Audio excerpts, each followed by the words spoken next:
Hello, everyone. Welcome to Conversations with Sekani, a podcast for people in their 20s who are trying to figure out life and not get lost along the way. Most people chase success without ever questioning what it actually means. Today's guest did exactly that.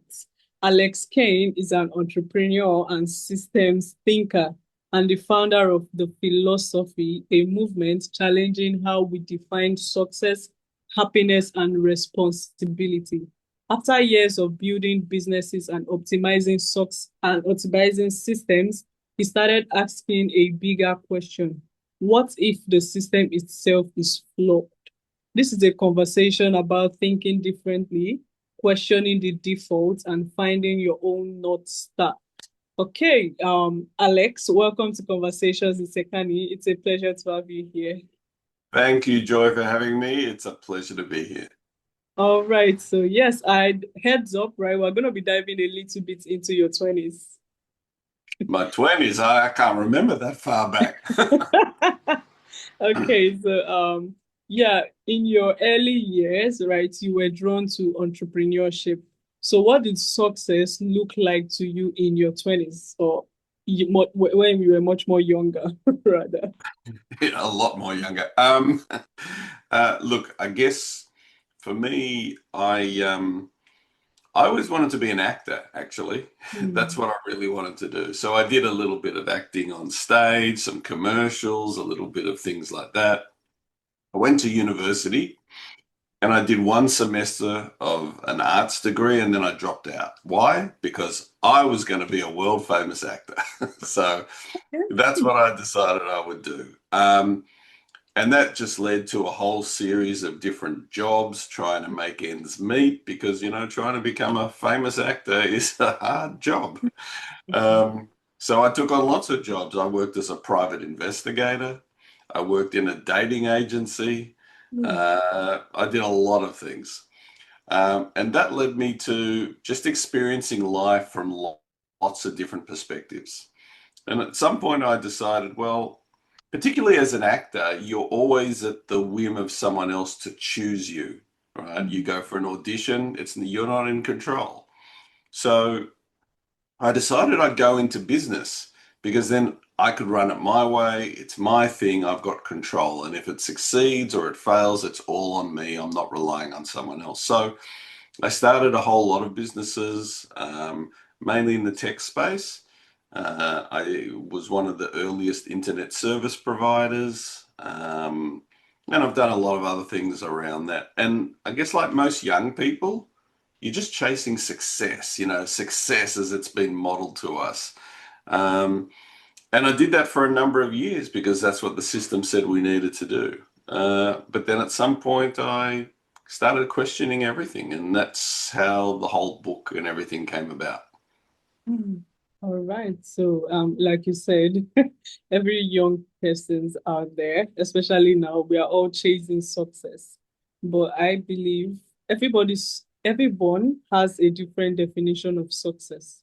It depends on how you define your success. What exactly are you chasing? Are you chasing money? Are you chasing fame? Are you chasing happiness? Or, I mean, are you chasing having a family, right? So everybody has a different definition of success. So when you said you started questioning everything, what exactly did you start questioning? Well, I guess I was chasing money, maybe a little bit of fame, all those things that are modeled to us in film and TV and the media that this is what success looks like. So I went chasing that because that was essentially the goal, right? If you live in a capitalist society, the adage is often he who dies with the most toys wins, right? Which is a really unfortunate model to be chasing.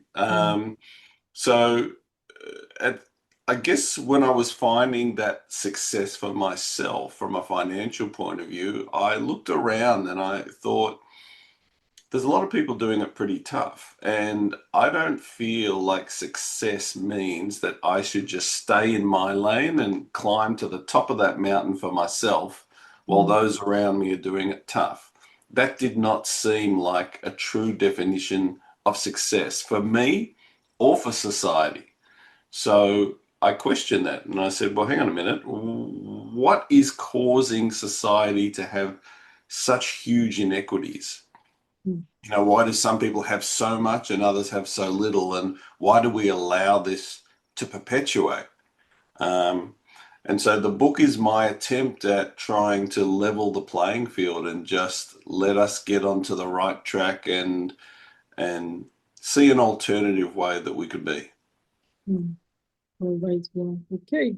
So, I believe, right, that some form of learning comes with experience, lived experience, actually. So you've gotten to the point where you can actually advise younger generations, especially those who are probably chasing what you used to chase, right? So, for people in their 20s today, chasing business success, right? What do you think they are not questioning enough? Um, I think when you're in your 20s, you still haven't really got fully comfortable in your own skin, right? Mm, So I remember, in my 20s, you're trying to find a good fit. How do I fit in society? How do I claim my piece of the world? mm, Um, but there's still a need to strive, right? To keep trying to get somewhere for something. And if it's financial success that you're after, um, and you want family and you want to be comfortable in life, then the question is, what are you giving up to get there? And mm, so it's having that conversation with yourself. Am I being my true, authentic self in going for what I'm going for? mm, Because we often, and I talk in the book about um, true north versus magnetic north. mm, True north is what we know to be true, like it is a universal truth. Whereas mm, magnetic north is often the direction that we're pulled in that we mm, think is what we need to do to head north. mm, And it's knowing the difference between the two. And if there was anything I would say to someone in their 20s, it's to have that awareness of what it is that's being modeled to you and what you think you're going for, as opposed to what your authentic self really wants to go for, and having the courage to step into that version of yourself. mm. Wow. Okay. So it's about self-awareness and not doing what you think society deems fit, right, to do for people at a particular age. It should be what you really want for yourself. What do you think is better for you? That's the question, right? Instead of doing what you think society thinks is better for you. So yes, I want us to explore your work, right, and the philosophy. So you went from optimizing business systems to questioning societal systems.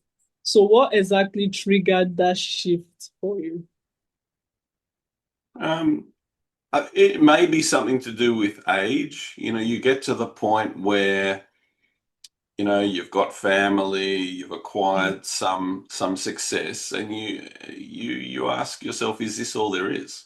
Is this what mm, it's all about? Is it just about getting a new car, a new house, or this or that? Is that really what it's about? And often the answer to that is no, and it feels empty if mm, that's all there is. It feels very empty, and so um, I think it's that questioning why we do the things that we do. And often the answer is because that's the way we've always done it. And that's not a good enough answer to me. So, I'll give you an example. I talk in the book about really good, strong values. And one of those values is loyalty, right? We all see loyalty as something that's a good value. If you take that into the business world and you look at banks, right? So what they'll often do is while they should be rewarding their loyal customers who have been with them for many years, what they do is they offer a better deal to attract new customers, mm, right? Because it's all about just increasing profits, get more customers in, we make more money. So we'll give a good deal to someone who we don't even know just to get them mm, in, But the people who have been with us and supported us for years, they don't get anything. They just keep paying what they normally pay. And so for me, that's a real example of the discrepancy between what we know is true north and what the magnetic north pulls us to do in the framework of society. Mm. All right, one. Okay, so now I need to understand, right? When someone starts aligning with this North Star life, right? The North Star life, what actually changes in how they operate? Well, it's funny when you look at people who are successful, they're often people who have forged they have strong conviction in who they are and in Mm, their differences. They're not trying to just follow the crowd. And I think the same is true of having a successful life and being happy. Because it's not about just accumulating things to say, I'm the king of the castle, right? It's really about how am I achieving my best self? And authenticity is the first step. Being true to yourself and being true to what really drives you. As a human being, as part of humanity, it's no good to just go and chase the big dream for yourself mm, because we're all connected by an invisible thread, right, of humanity. But often it doesn't feel that way. It often feels like we're all just in our own life struggling to do our own thing. mm, And in the book, I talk about there are four key relationships that underpin the philosophy, right? The first one is our relationship to the universe, right? So the miracle that every single person actually is, just for even being here, just existing is a mm, miracle. And if we stop taking that for granted, we start to having gratitude. And that's a really important thing. mm, Second relationship is with ourselves. Do we really understand ourselves? Do we understand our patterns, our triggers, our behaviors, or are we mm, just often running on autopilot because of programming from our childhood? So that's a really important relationship. The next one is our relationship with our inner circle, which is friends, family, and people that we deal with. And the uncomfortable truth is we often treat strangers better than we treat our own family sometimes. And so it's really having that awareness of how we show up with our loved ones. How are we? Are we just following old patterns, or actually are we seeing a person for truly who they are? And then the final one is our relationship with community. And that's people anywhere in the world who we're still connected to. And yet we often think out of sight, out of mind. We will stick with people that we're comfortable with, that we know. But it is just as important for us to treat anyone, anywhere, as us. And, I talk in the book about removing borders. Borders divide us, you know. The life of someone on one side of a border versus on the other side can be vastly different. And mm, unfortunately, um, you know, politically, things are about this is mine, that's yours. And I think that's the wrong approach. We are all part of one world, and that's where I think we need to get to. mm. Okay. I just needed to say this, right? I'm learning so much already, even for this short period of time. I'm learning a lot. And we are talking about your book, right? The philosophy at its core. So beyond just it being a book or an idea, what is the philosophy at its core? Well, it's really a movement. And, the book is not just a book, it's a manifesto for this movement. Mhm. Um, it outlines what the world could look like and how we could get there. And yes, it's idealistic and yes, it's utopian, but I say, why not set a goal that we want to strive for? Why Mm, dilute it and settle for something less because we think it's more achievable? We should be setting our goals high for what we want this world to be. Um, for me, it's about having conversations like this, Joy.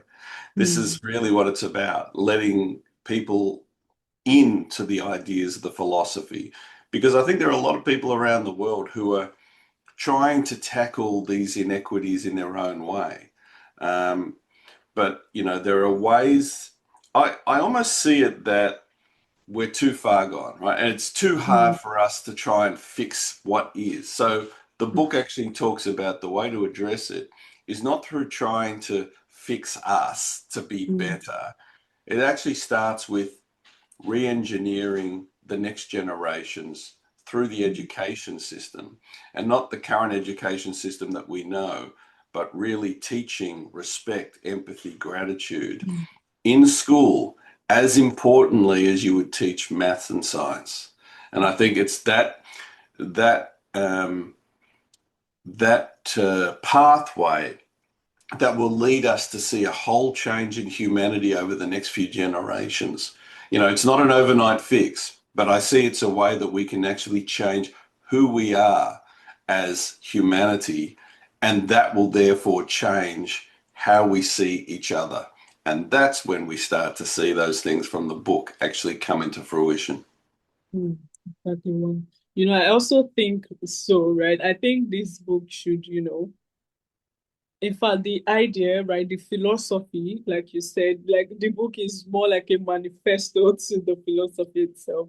So I think this should be added to the school curriculum, right? And it's important to catch the younger ones while they are young. That way, it's even easier, right? We actually make the world a better place, even though it's it's a bit, I don't want to use the word, right? But at least you're trying. And yes, and conversations like this are always very important, especially for young adults who are trying to figure out life, like I said initially, but trying Yeah. to figure out life and get the necessary clarity that we need. So I think this conversation is important, so as the book itself. And yeah, I'll be checking it out, just so you know. All right. So yes, now I want us to talk about, systems and society, right? And also identity. But I need to ask this one. So you intentionally avoided outside influence while forming your ideas, right? So how did that shape your thinking, basically? Um, but the honest answer is I'm not a big reader, so I don't like to read so much, which is very strange because I've written a book. But Books. when I was at school, I paid my sister 50 cents to read all the books and tell me what they were about. So Wow. yeah, I know. But I decided I would avoid other references because I didn't want to inadvertently read someone else's content and then think subconsciously that I came up with an idea. So Mm, I stay away from all of that.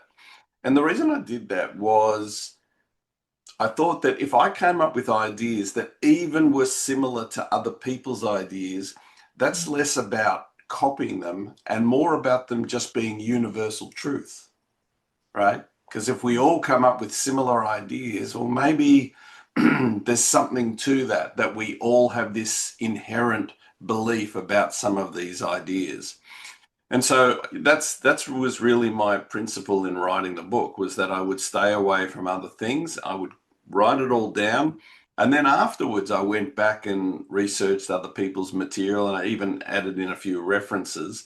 But that was only after I'd finished writing the book. And yeah, I found that there were a number of people who had written books with similar ideas. People like Kate Rayworth, who wrote Donut mm, Economics, or Rutger Bregman, who wrote all about, being more human with each mm. other. So yeah, that was just it may have been a flawed idea to try and write in a vacuum, but I was happy to go down through that process. All right. Okay. So it just shows the uniqueness of the book, actually, if I were to say, right? It makes it unique. So yes, finally, although I'm not sure, I might add something else later, right? That's So, all right. um, okay, so if you were to give advice, right, to anyone in their 20s trying to figure out success, purpose, or direction, what is one shift in thinking that it could change? that could change everything for them, basically. Yeah, good question. Well, I think success and purpose aren't necessarily the same thing. Mm, And really understanding what your purpose is comes from a deep place within you, right? And we often try and align our purpose with success so that what we believe we're trying to do aligns with us, receiving something for it that allows us to sustain ourselves. mm, I think the truth of being happy is actually doing something that is meaningful, gives you purpose to get up in the morning, and whether it is deemed a success in the traditional sense by society is not really what's important here. mm, Because you can look around, there are plenty of people who have a lot of money and a lot of wealth who don't appear to be very happy at all. mm, So trying to go after success in the traditional sense shouldn't be your purpose in life. Your purpose should be something that drives you, comes from within, and tells you that what I'm doing, what I'm contributing is meaningful. Because I mm, think that's the thing. Meaning and purpose are what sustains us more than mm, anything else.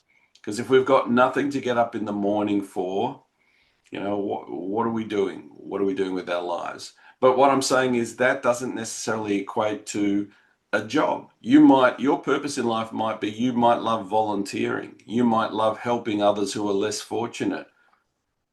That would drive someone to get up every day because they're feeling they're making a difference. mm, And that's far better than someone who is just striving to make money, who really, there's no really meaning behind it. It's only about just getting money. And I think mm, you could see the difference very clearly there in the happiness and the feeling that someone would have looking back on their life and what they were able to achieve. mm. Wow. Okay, thank you so much, Alex, for this wonderful thank you. But that's all I must say. Thank you. I feel like I've learned so much already, and I hope my listeners are also going to learn from this conversation and try to implement it in their daily lives. So yes, and I'll move to ask one question, but I'm trying to restrain myself, right? Oh, go, by all means, go. Okay, so what do you think is your purpose in life? Oh, my purpose. I look, you know what? I felt from a very young age that I was destined to do something meaningful to change the world in some way. Mm, I've never known what that is. I've never, the idea of writing a book was so foreign to me. So it was never that. It was just that I knew I needed to do something. And mm, knowing that that was always there, I was always looking for things that I could do to do that. mm, And that meant, doing some volunteering. That meant, I say that I went from acting where I had no control over my life. What I did shift into was doing stand-up comedy, right? That's mm, another thing that I did. Why? Because I could control every element of it. I could write it, produce it, mm, direct it, everything. And I could get my messages out to the world using humor as the mm, vehicle to talk to people about things that I thought were important, but using humor to cut through and have those conversations. So now what I've done is I've done it through a book. I'm doing public speaking. So there was always needing to have those messages shared with the world in some way and not trying to just follow what other people have done, being very clear on what my thoughts were and sharing them. And before I wrote the book, it was about 5, 6, 7 years of actually just mm, accumulating all these ideas, and I needed to do something with it. And that's when the idea of a book came to me. It was the last thing I ever thought of doing, mm, but I knew I had all this stuff in my head I needed to get down, and hence the book came to me that way. And it has been a wonderful experience writing, getting clarity on my ideas, And now, the book is available. It's available on Amazon in a paperback, in a Kindle, in an audio book. So I share that in whatever way I can that, people want to receive that. Wow. Okay. All right. Thank you so much, Alex. This has been amazing, I must say. And yes, like I said earlier, conversations like this are always so important for young adults. Right. So yes, this brings me to the final segment of my podcast. It's called the rapid fire segment. Ooh, Are you ready? I'm ready. Okay. So starting now, success or fulfillment? Fulfillment. Hmm. Individual or collective? Individual. Hmm. Okay. And I know System. that sounds strange, but individual goes back to what I first said about being true to yourself. Then you can contribute to the collective. Okay, wow. Okay. All right. So systems or people? People. Hmm. What is one word for society today? Flawed. Hmm. Okay. And finally, what is one word for the future? Hopeful. Hmm. Okay. Thank God it's hopeful. Yeah, it's not all bad. It's not all bad. We have potential. We just need to unlock the potential. Exactly. All right. So, yes, thank you so much, Alex. This has been amazing. And where can listeners get to learn more about you and your work?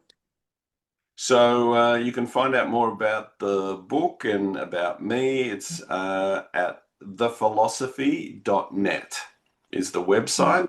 And you can find out where to get the book from there. But as I said, it's available on Amazon. And yeah, if people want to connect with me, I'm also available on LinkedIn and Facebook.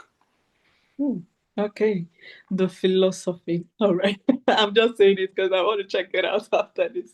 Okay, so thank you so much, Alex. And to my listeners, thanks for tuning in to Conversations with Sekani.